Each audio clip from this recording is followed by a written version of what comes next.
ஓம் நம சிவாய மக்களே.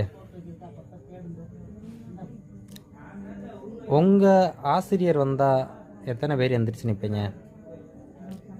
உங்களோட வயசில் பெரியவங்க இருக்கும் பொழுது அந்த இடத்துல இல்லை நீங்கள் அமர்ந்திருக்கும் பொழுது அவங்க வந்தாங்கன்னா எத்தனை பேர் எழுந்து நிற்பீங்க?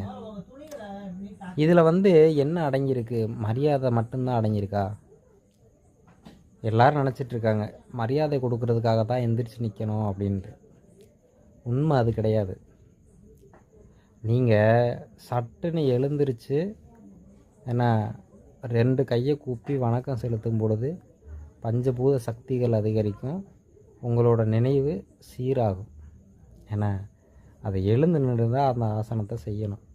அதான் வணக்கம்ன்ற வாயில் வார்த்தை வந்தாலும் கூட கை அந்த நிலையை சீராக்கக்கூடிய ஒரு செயலை செய்யுது. அப்போது உங்களுடைய கற்றல் திறன் அதிகரிக்கணும்னா எழுந்து நின்று வணக்கம் வைக்கணும். வணக்கம் வைக்கிறதுனோன்னு இப்படி வைக்கிறாங்க, இந்த வணக்கம் கிடையாது. ஏன்னா நம்மளோட முன்னோர்கள் இந்த வணக்கத்தை சொல்லலை. இது பிரிட்டிஷ்காரன் சலாம் போட்டது, ஆமாசாமி போடுறோன்னு சொல்லுவோம்ல, அந்த மாதிரியானது. நம்மளோட வணக்கம் வேறு. அதனால் எல்லோருக்குமே வணக்கம் சொல்லி பழகுங்க. முன்னோர்கள்லேருந்து வயது மூத்தவர்கள்லேருந்து சிறுவர்களுக்கும் சொல்லலாம். வணக்கம் சொல்வது முறையாக சொல்லி பழகுங்க.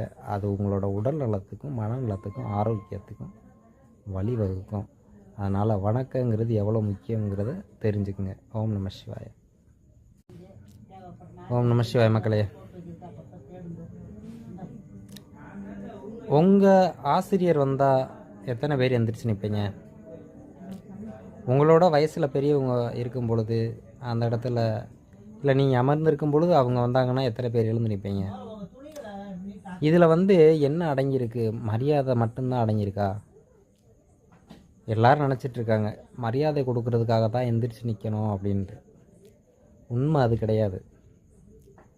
நீங்கள் சட்டுன்னு எழுந்திரிச்சு ஏன்னா 2 கையை கூப்பி வணக்கம் செலுத்தும் பொழுது பஞ்சபூத சக்திகள் அதிகரிக்கும், உங்களோட நினைவு சீராகும்.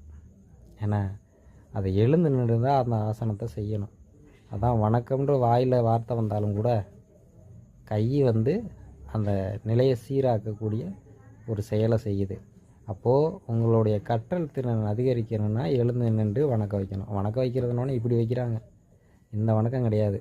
ஏன்னா நம்மளோட முன்னோர்கள் இந்த வணக்கத்தை சொல்லலை. இது பிரிட்டிஷ்காரன் சலாம் போட்டது, ஆமாசாமி போடுறோன்னு சொல்லுவோம்ல, அந்த மாதிரியானது. நம்மளோட வணக்கம் வேறு.